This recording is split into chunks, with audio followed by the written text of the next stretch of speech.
Praise the lord. మీ అందరికీ దేవుని పేరిట శుభములు కలుగును గాక. ఈరోజు మనం నిర్గమకాండము 16, 17, 18 అధ్యాయాలను ధ్యానం చేసుకుందాం. ధ్యానం చేసుకునే ముందు చిన్న ప్రార్థన. పరలోకపు తండ్రి, ఈరోజు నీ వాక్యాన్ని వినడానికి మా హృదయాలను సిద్ధపరచుము. అరణ్యంలో ఇశ్రాయేలీయులను నడిపించినట్లే మా జీవితాలను కూడా నడిపించుము. మా సందేహాలను తొలగించి విశ్వాసాన్ని పెంపొందించుము.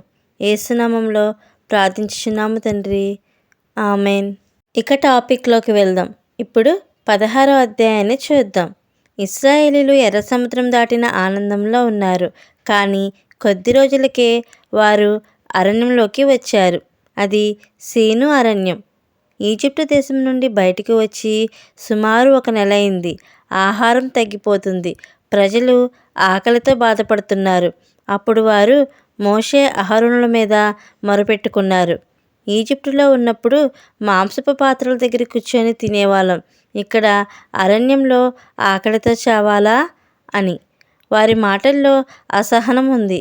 కానీ దేవుడు వారి నిట్టూర్పును విన్నాడు. అప్పుడు యెహోవా మోషేతో ఇలా అన్నాడు, నేను ఆకాశం నుండి మీకు ఆహారం వర్షింపచేస్తాను. ప్రజలు ప్రతిరోజు వారికి కావలసినంత మాత్రమే తీసుకోవాలి. నేను వారిని పరీక్షిస్తాను, వారు నా ఆజ్ఞలను పాటిస్తారా లేదా అని. మరుసటి రోజు సాయంత్రం క్వైల్ పక్షులు శిబిరం మీదకి వచ్చాయి. ఉదయం మంచు పడినట్లు నేల మీద తెల్లటి పొడి కనిపించింది. అది ధాన్యంలా, కొరియాండర్ గింజల్లా చిన్నగా ఉంది. ప్రజలు చూసి అడిగారు, ఇది ఏమిటి అని. అందుకే దానికి పేరు వచ్చింది, మన్నా అని.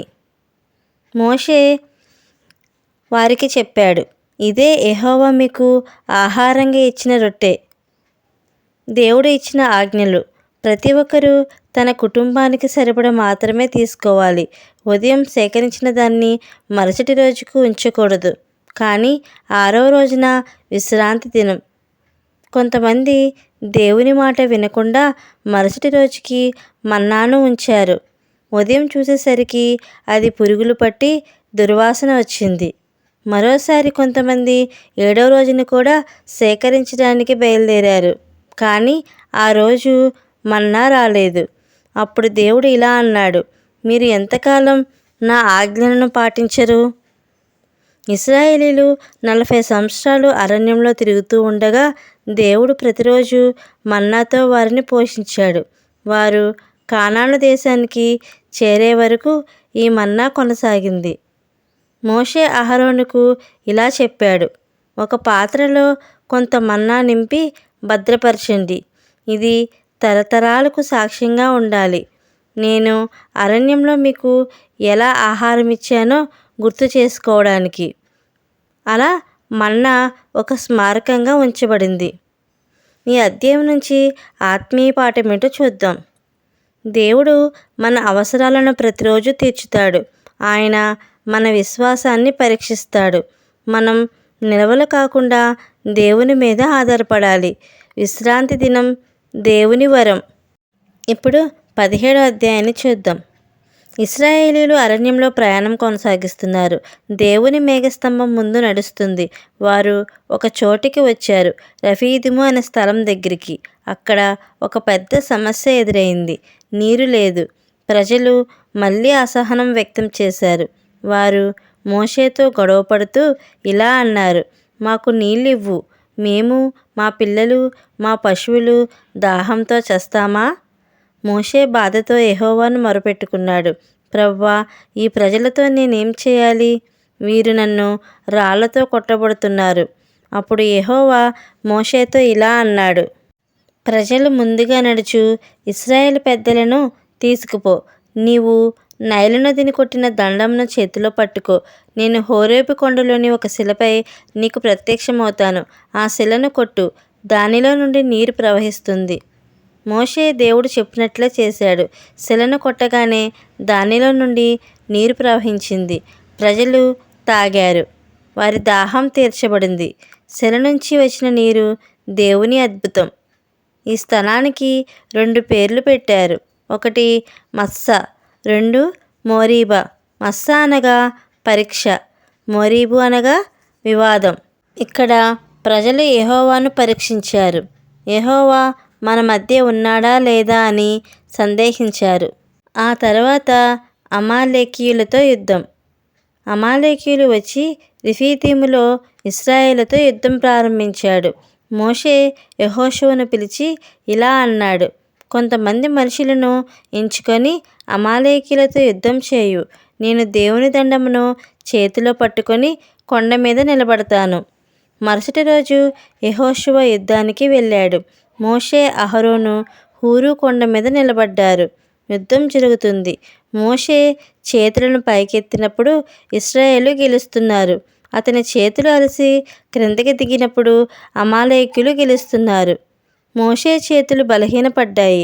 అప్పుడు అహరోను, హూరు ఒక రాయిని తీసుకొని అతని కింద పెట్టి అతనిని కూర్చోపెట్టారు. ఇద్దరు అతని చేతులను పైకెత్తి ఒకడు ఒకవైపు మరొకడు మరొక వైపు పట్టుకున్నారు. సూర్యాస్తమయం వరకు అతని చేతులు స్థిరంగా ఉండగా యెహోషువ అమాలేకీయులను ఓడించాడు.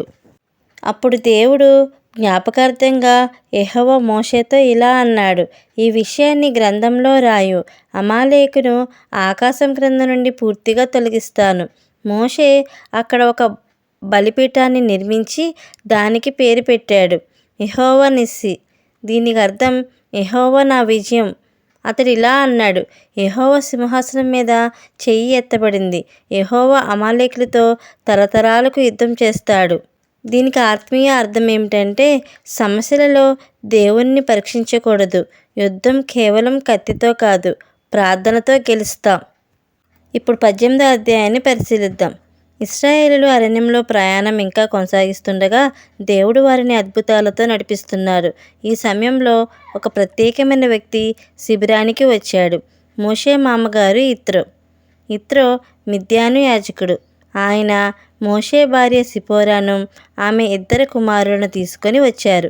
మోషే ఈజిప్టు నుంచి ఇశ్రాయేలును తీసుకువచ్చినప్పుడు తన భార్యను కొంతకాలం యిత్రో దగ్గర ఉంచాడు. ఇప్పుడు వారు మళ్ళీ కలుసుకున్నారు. మోషే యిత్రోను గౌరవంగా స్వాగతించాడు. ఇద్దరు గుడారంలో కూర్చొని మాట్లాడుకున్నారు. మోషే యెహోవా ఈజిప్టులో ఫరో మీద చేసిన తీర్పులను, ఎర్ర సముద్రాన్ని విడగొట్టిన అద్భుతాన్ని, అరణ్యంలో మన్నా ఇచ్చిన విధానాన్ని, శిల నుండి నీరు ఇచ్చిన విధానాన్ని అన్నిటినీ వివరంగా చెప్పాడు. అవి విని యిత్రో ఆనందించాడు. ఆయన ఇలా అన్నాడు, యెహోవా ధన్యుడు. ఆయన మిమ్మల్ని ఈజిప్టీయుల చేతిలో నుండి విడిపించాడు. ఇప్పుడు నాకు తెలిసింది, యెహోవా అన్ని దేవతల కంటే గొప్పవాడు. యిత్రో దేవునికే బలులు అర్పించాడు. అహరోను మరియు ఇశ్రాయేలు పెద్దలు వచ్చి దేవుని సన్నిధిలో యిత్రోతో కలిసి భోజనం చేశారు. అది ఆనందకరమైన సంఘటన. ఇది ఇలా ఉండగా మోషేకు భారమైన సంఘటన ఇప్పుడు. మోషేకు రోజు మోషే ప్రజలకు న్యాయం చెప్పడానికి కూర్చున్నాడు.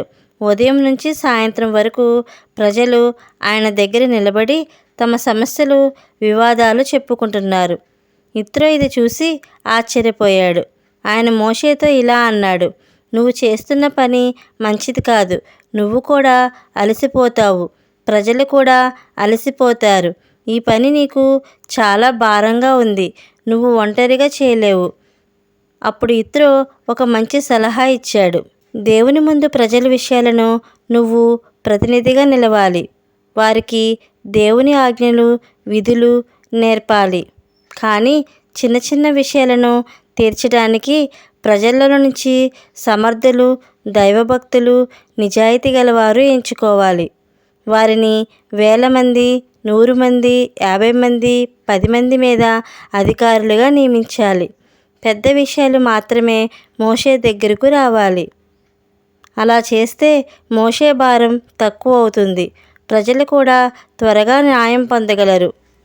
మోషే ఈ సలహాను శ్రద్ధగా విన్నాడు. దేవుని చిత్తమని గుర్తించి యిత్రో మాటలను అనుసరించాడు.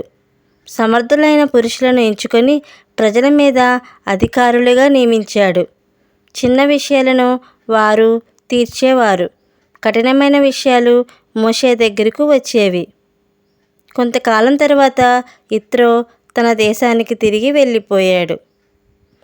ఈ అధ్యాయం నుంచి ఆత్మీయ సందేశం ఏంటో చూద్దాం. మంచి సలహా ఎవరు చెప్పినా వినాలి. నాయకుడు అన్నీ ఒంటరిగా చేయకూడదు. దేవుని పనిలో బాధ్యతలను పంచుకోవడం అవసరం. అలానే సేవలో జ్ఞానం కూడా దేవుని వరం. చివరిగా ముగింపు ప్రార్థన చేసుకుందాం. కృపామడిన దేవా, ఈరోజు నీ వాక్యం ద్వారా మాతో మాట్లాడినందుకు నీకు కృతజ్ఞతలు. అరణ్యంలో మన్నా ఇచ్చినట్లే ప్రతిరోజు నీవే మా పోషకుడివై ఉండుము. శిల నుండి నీరు ప్రవహించినట్లే మా హృదయాల్లోని నీ ఆత్మ ప్రవహించుము. యుద్ధంలో చేతులు ఎత్తిన మోషేలాగా మేము ప్రార్థనలో స్థిరంగా ఉండే విశ్వాసం ప్రసాదించుము. మాకు అహరోను, హూరు లాంటి సహాయకులను ఇవ్వము. మా జీవితంలో బాధ్యతలను జ్ఞానంతో పంచుకునే వివేకం ఇవ్వము. ఫిర్యాదు చేసే మనసును తొలగించి కృతజ్ఞత గల హృదయాన్ని ఇవ్వము.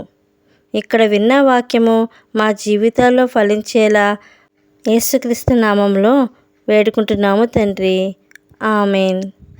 సో ఇది ఫ్రెండ్స్, మీకు ఎలా అనిపించింది? మీకు కనుక ఆత్మీయంగా అనిపించినట్లయితే మీరు ఇచ్చే లైక్, కామెంట్, షేర్ ద్వారా నన్ను ఎంతో సపోర్ట్ చేసిన వారు అవుతారు. Thank you friends. మరొక కొత్త టాపిక్తో కలుసుకుందాం.